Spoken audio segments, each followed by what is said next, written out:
Last night, the state of Alabama elected a Democratic senator for the first time since 1992.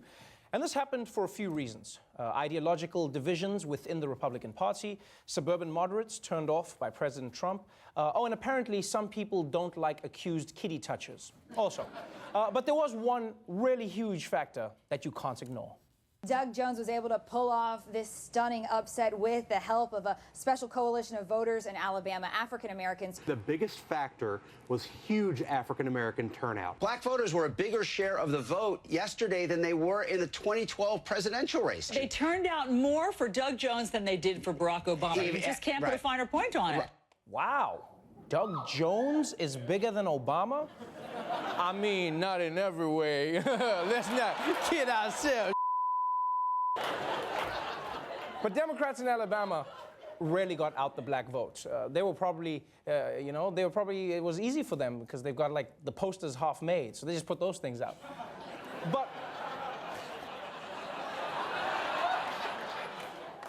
But my favorite thing about the black turnout last night was watching white people on the news talk about it. And then I'm going to be watching the amount of turnout in the 13 counties that comprise the so-called Black Belt. What they call locally the Black Belt, so named because of the color of topsoil in Alabama. This is what's called the Black Belt, and it's called that for the topsoil, deep, black, rich agricultural topsoil. But it is also a Democratic area and a place where you have a significant African-American vote population. Did you hear how quickly he wanted to get through the last part? It's called the Black Belt for its deep, rich soil, and also for the black people, but mostly for the black soil. That's why I call it the Black. Back to you, Wolf. Just out of curiosity, I wonder why it is that so many of Alabama's black people happen to live where the deep, rich soil is. I guess we'll never know. For more on Alabama's election, we turn now to our very own Dulce Sloan, everybody.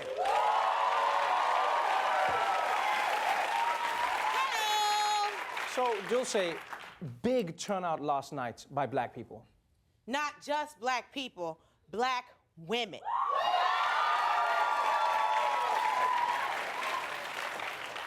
Did you know 50% more black women voted yesterday than black men? In fact, 98% of black women voted against Roy Moore. 98%. The only thing 98% of black women agree on is no Roy Moore, Idris Elba is fine as hell, and do not get our hair wet. So this happened because of us, black women. Wow. You say us, but did you vote in Alabama? No, I didn't. But do you have another black woman on this show you can thank?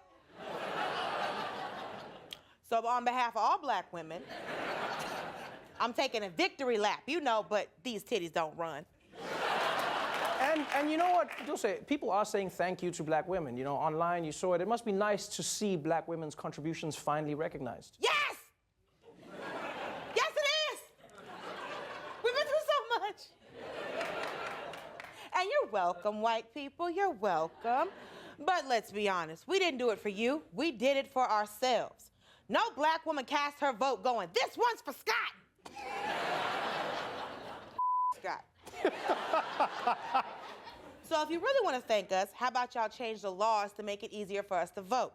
Or sing our praises by giving us raises. Or at the very least, cancel winter. Only white people like snow. Those are fair points, Dulce. So, you know what, let's move on and analyze last night's election. No. Black women don't have time to analyze. We got to get more done. Fix net neutrality, health care, and binge watch Empire. I'm out! Dulce Sloan, everybody.